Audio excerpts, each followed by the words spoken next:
Garment industry নিয়ে যে ঝুঁকি তৈরি হয়েছিল, ঝুঁকি মানে শুধু রেমিটেন্স না, আমরা এটা মানে ফরেন কারেন্সি আর্নিং না, এক্সপোর্ট আর্নিং না।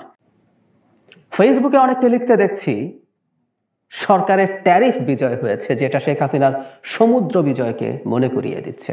প্রচুর সেলিব্রেশন সরকারের বিভিন্ন জায়গা থেকে সরকারপন্থী লোকজন করছেন। আমরাও সরকারপন্থী। অনেকের মনে হবে আমরা সরকারের শত্রু। না, সরকারের সমালোচনা করি, দ্যাট ডাজন্ট নেসেসারিলি মিন আমরা সরকারপন্থী নই।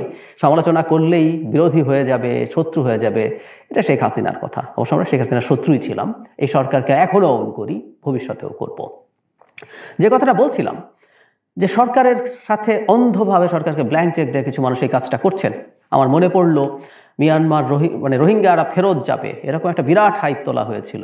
মানে একটা চুক্তি হয়েছে যেটার প্রসেস শেখ হাসিনার সময় থেকে শুরু হয়েছিল। তারা আইডেন্টিফাই করছে এতজন রোহিঙ্গা, এটা বলাতেই নাকি সব দেশে ফেরত চলে যাবে। এরপরের ঘটনা আমরা জানি।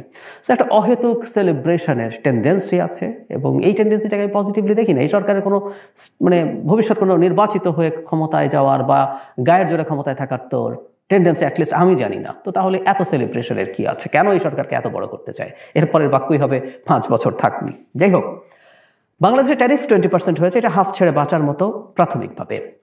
কারণ হলো আমাদের কম্পিটিটর ভিয়েতনামের 20% ছিল, আমাদের এটা 35-এ রয়ে গিয়েছিল, ভয়ের ব্যাপার ছিল। ভারতের 25 হয়েছে। এটা ভারতের যদি আমাদের চেয়ে অনেক কম হতো তাহলে হয়তো একটা ঝুঁকি ছিল। ভারত ইভেন 15% হলেও আমার মনে হয় 5% ট্যারিফের জন্য বাংলাদেশ থেকে, বাংলাদেশের যে সেট আপ আছে গার্মেন্টের, যে কমপ্লায়েন্ট ফ্যাক্টরিজ আছে, এগুলোর ভারতের শিফটেড হওয়ার কোনো কারণ ছিল না। সো ভারতে যাওয়ার ঝুঁকি নাই। শ্রীলঙ্কা একটা কম্পিটিটর, তাদেরও 20% ট্যারিফ, খুব মেজর কোনো সমস্যার বিষয় না। তার মানে এটা দাঁড়ালো প্রাথমিকভাবে অন্তত আমাদের গার্মেন্ট ইন্ডাস্ট্রি নিয়ে যে ঝুঁকি তৈরি হয়েছিল, ঝুঁকি মানে শুধু রেমিটেন্স না, আমরা এটা মানে ফরেন কারেন্সি আর্নিং না, এক্সপোর্ট আর্নিং না। আমাদের যদি এটা ডিজাস্টার তৈরি হতো, অনেকবার বলেছি, আমাদের অন্য বাজারটা, ইউরোপিয়ান বাজারে তখন এই যারা গার্মেন্ট ওনার আছেন তারা বিট করতেন, ওই বাজারটাও অত্যন্ত নিচে নেমে যেত কম্পিটিশনের কারণে, আমাদের ঝুঁকি তৈরি হতো। এবং যখনই শিল্পগুলো রুগ্ন হয়ে ওঠে, একটা বিরাট ডোমেস্টিক ইম্প্যাক্ট আছে, বিরাট। লোকজন চাকরি হারাবে। চাকরি হারানো মানে আমাদের এমনিতেই অর্থনীতির অবস্থা ভালো না, আমাদের অভ্যন্তরীণ ভোগ কমে গেছে, সেগুলো আরও কমে যেত, অর্থনীতির চাকা আরও স্লোথ হয়ে যেত। ব্যাংক লোন আছে ইন্ডাস্ট্রিগুলোতে, তারা ব্যাংক লোন যদি পরিশোধ করতে না পারে, তারা অনেকে ডিফল্টার হয়ে গেলে ব্যাংকের উপরে চাপ পড়তো, ব্যাড লোন বাড়তো, অনেক অনেক বড় প্রভাব পড়তে পারতো। সেটা আপাতত হচ্ছে না, এটা একটা প্রাথমিকভাবে ভালো খবর। কিন্তু শঙ্কার জায়গা আছে, সেটাও যাব। কিন্তু যে 20%-এর খুব ক্রেডিট কি সরকারের আছে? বরং আমরা এভাবে বলবো, এই 20% প্রথমেই হয় নাই, এই ডিসক্রেডিট সরকারের আছে। কারণ অনেক দেশেরই ওই সময়ে তারা নেগোসিয়েট করে। ভিয়েতনাম যে 20% এসছে, ওর আগে 46% ছিল। তো ভিয়েতনাম তো এক নেগোসিয়েশনেই 20%-এ নেমে চলে আসতে পেরেছে, আমরা কেন পারিনি? ইভেন এখন যদি দেখি আসলে মোটা দাগে ভারত ছাড়া এই 19-20, ইন্দোনেশিয়া, মালয়েশিয়া, পাকিস্তান 19, এগুলো 19%। সো 19-20 আসলে একটা মোটামুটি হরে ধরে দেওয়া হয়েছে, বলা যায় আমরা সেটাই পেয়েছি। এটা যে খুব এক্সক্লুসিভ কিছু তা না, এবং এটা হরে ধরে হওয়াটাই আমাদের জন্য ভালো। এটাকে এক্সক্লুসিভলি দেখতে গেলে বরং ঝুঁকি আছে, নিশ্চিতভাবে ঝুঁকি আছে। তো আমাদের এই বিপদটা থেকে কাটা গেল, ইটস এ গুড নিউজ। আমরা যারা নেগোশিয়েট করেছেন তাদেরকে অনেকেই বিরাট ক্রেডিট দিচ্ছেন, কিন্তু একই সাথে আমরা যোগ করব যে তারা আগে এটা ঠিকঠাক মতো করতে পারেননি, বরং তারা দেশে আসলেন, দেশে এসে বিভিন্ন পক্ষের সাথে আলোচনা করলেন। তো 3 মাসের যে সময় ছিল, সেই 3 মাসের মধ্যে তাদের অ্যাডিকুয়েট প্রস্তুতি ছিল না। তারা স্টেক হোল্ডারদের সাথে ঠিকঠাক মতো আলোচনাও করেননি। প্রথম দফার পর এসে আলোচনা করেছেন, করে তারপর তারা আবার গেছেন। এর মধ্যে একটু যোগ করে রাখি, বাংলাদেশ আসলে, আমি বহুবার বলেছি যে বাংলাদেশের পক্ষে মানে বেসরকারি খাত দিয়ে আসলে ট্রেড ডেফিসিট কমানোর তেমন কোনো সুযোগ ছিল না। এমনকি সরকারও কতটুকু পারবে সেটা প্রশ্ন আছে, কিন্তু সরকারি সিদ্ধান্ত নিল। তখনই বলেছি, ধরুন আমরা 4টা পণ্য আমেরিকা থেকে প্রচুর আমদানি করি, এর মধ্যে আছে তুলা, সয়াবিন, এই দুটো একেবারেই বেসরকারি ইম্পোর্ট। এগুলো জিরো ট্যারিফ অলরেডি ছিল। তো সুতরাং এগুলো যদি বেসরকারি থেকে আনাতে হয় তাহলে তাকে ক্যাশ ইনসেন্টিভ দিতে হবে। আর দুটো পণ্য হচ্ছে স্ক্র্যাপ আয়রন, এটা 4% ট্যারিফ ছিল, এটা জিরো করে দিলেও আর খুব এদিক সেদিক হবে না, এটাও প্রাইভেট ইম্পোর্ট। এলএনজিটায় 5% ট্যারিফ ছিল, সেটা জিরো করা, বা এটা সরকারের, যেহেতু সরকার সব এলএনজি আমেরিকা থেকে আনার সিদ্ধান্ত নিতে পারে। মিডল ইস্টে থেকেও আমরা বিরাট একটা পার্সেন্টেজ এলএনজি আনতাম, কাতার এবং ওমান থেকে। এগুলো খুবই জটিল ব্যাপার, এখান থেকে এখন ইম্পোর্ট বন্ধ করে ওদিকে চলে যাওয়া, ভবিষ্যতে ওইসব দেশের সাথেও আমাদের সম্পর্ক নিয়ে নানান প্রশ্ন আসতে পারে, আমাদের জনশক্তি যায় এসব দেশে। যাই হোক, সেই আলোচনা এখন ঢুকছি না। সরকার গম আমদানি করবে বলেছে আমেরিকা থেকে, বেশি হলেও করবে, বেশি টাকা দিয়ে হলেও, এবং এর বাইরে আমরা বোয়িং 25টা বোয়িংয়ের অর্ডার এই সরকারের সময় দেয়া হচ্ছে এবং আমাদেরকে জানানো হলো অনেক দেশই এই কাজটা করছে। আমি দেখলাম বোয়িংয়ের এই পোয়া 12 হয়েছে। ইনফ্যাক্ট বিমান ইন্ডাস্ট্রির সাথে অনেক ইন্ডাস্ট্রি জড়িত থাকে, সুতরাং এটা আমেরিকার ইকোনমিতে খুব বড় ইম্প্যাক্ট ফেলবে, এতে কোনো সন্দেহ নেই।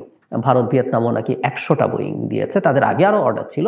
বাংলাদেশেরও 25টা নতুন করে দেওয়া হয়েছে, এক্সক্লুসিভলি তা না, 14টা সম্ভবত আগেই ছিল, সাথে আরও 11টা যোগ করা হয়েছে। এখন এই বোয়িংগুলো আসলে ভবিষ্যতে আমাদের কিনে যেতে হবে প্রয়োজন না থাকলেও, এবং আমরা একটা কথা যোগ করে রাখবো, সাম্প্রতিক সময়ে আসলে বোয়িং খুব ভালো সুনামের সাথে চলছিল না। তাদের ড্রিম লাইনারের অ্যাক্সিডেন্টের পর থেকে একটার পর একটা তাদের খুবই সমস্যা হচ্ছিল, এবং পৃথিবীতে কিন্তু এই মুহূর্তে মার্কেট শেয়ার প্রধানত এয়ারবাসের। আর একটা কথা মনে রাখতে হবে, যখন কেউ বাধ্যগতভাবে একটা অপশান থেকে প্লেন কিনতে যায়, তার নেগোসিয়েশনের সুযোগ কমে যায়। সুতরাং এগুলো আমাদের ভালো নেগোসিয়েটেড ডিল আমরা পেয়েছি তা কিন্তু না, এবং আমাদের দেখতে হবে এই চুক্তিগুলো কেমন। আমি ধারণা করি ট্রাম্প নিজেই তার এই ট্যারিফ থেকে সরে আসতে পারে, সম্ভাবনা যথেষ্ট আছে। আর যদি নাও আসে, ট্রাম্পের পর ইভেন কোনো রিপাবলিকান প্রেসিডেন্টও এইভাবে ট্যারিফ রাখবেন কি না সেটা একটা প্রশ্ন আছে। সেটা যদি হয় তাহলে আমরা এই 25টা বোয়িং আমাদের পেতে বেশ অনেক বছর লেগে যাবে। আমরা যদি এগুলো না নেই, তাতে কি পরিমাণ লোকসান আমাদের হতে পারে, অর্ডার যদি ক্যান্সেল করি, সেগুলো আসলে জরুরি। সব চুক্তি, এই চুক্তিগুলো দেখে রাখা দরকার, এবং আমাদের এই বেরিয়ে আসার অপশানটা তুলনামূলকভাবে সহজ রাখা দরকার ছিল। যাই হোক, এগুলো করে সরকার কি আসলে এগুলো দিয়েই পেরেছে, ট্রেড দিয়েই পেরেছে? আমার সন্দেহ আছে। আশঙ্কার জায়গা এটা, কারণ আমরা ট্রেড দিয়ে এই ডেফিসিট কমানো আমাদের জন্য খুব বেশি সহজ না। আর যতটা পারিও আমেরিকা আসলে আমাদেরকে সম্ভবত এই ছাড়টা দিত না।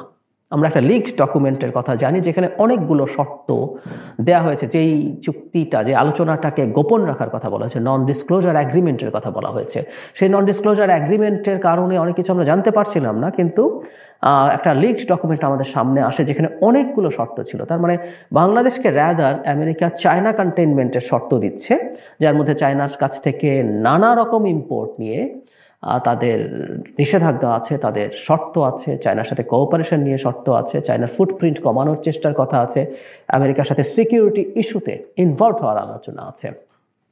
এখন আমাদের জন্য রিয়াল প্রশ্ন হচ্ছে, এটা আমরা এই মুহূর্তে না, এটা সহসাই সম্ভবত জানতে পারছি না আসলে কিসের বিনিময়ে আমরা এটা পেলাম। এটা যদিও হরে ধরে যদি দিয়ে থাকে, মোটামুটি সে তো কিছু ট্রেডের স্টেপস নিয়েছে, আচ্ছা আমি ছেড়ে দিলাম, মুখ বাঁচালাম, এটা একটা জিনিস, এর মধ্যে নেগোসিয়েশনে তেমন কিছু নাই। কিন্তু আর সব দেশের সাথে বাংলাদেশের ডিফারেন্স হচ্ছে, বাংলাদেশ এমন একটা কৌশলগত জায়গায় অবস্থান করছে, বাংলাদেশ আমেরিকার ইন্দো প্যাসিফিক স্ট্র্যাটেজির খুবই গুরুত্বপূর্ণ একটা পার্টে পরিণত হয়েছে। বাংলাদেশ চায়না কন্টেইনমেন্টের একটা খুব গুরুত্বপূর্ণ পার্টে পরিণত হয়েছে। আমি কিছুদিন আগে বলেছিলাম, প্রধান উপদেষ্টার সাথে মার্কিন পররাষ্ট্রমন্ত্রী মার্কো রুবিওর যখন কথা হয়, তখন তারা ইন্দো প্যাসিফিক স্ট্র্যাটেজি নিয়ে কথা বলেছে।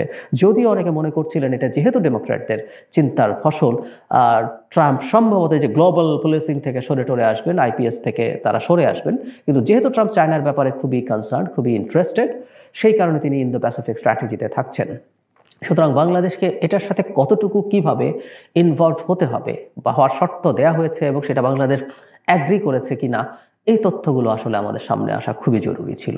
এই তথ্যগুলো কিভাবে আসবে আমি তাও জানি না, কিন্তু আমি মনে করি বাংলাদেশের সব জনগণের সামনেও যদি এই জিনিসটা খুব স্পষ্ট নাও করা হয়, বাংলাদেশের সব গুরুত্বপূর্ণ রাজনৈতিক দলকে ডেকে এই জিনিসগুলো আসলে জানানো দরকার। ইনফ্যাক্ট এই জানানো দরকার ছিল অনেক আগেই। সরকার যে ফাইনাল প্রপোজালটা তৈরি করেছে, সেই প্রপোজালটা নিয়েই আসলে এই সব স্টেক হোল্ডারদের সাথে কথাবার্তা বলা দরকার ছিল, কথা বলে ফাইনালাইজ করে যাওয়া দরকার ছিল।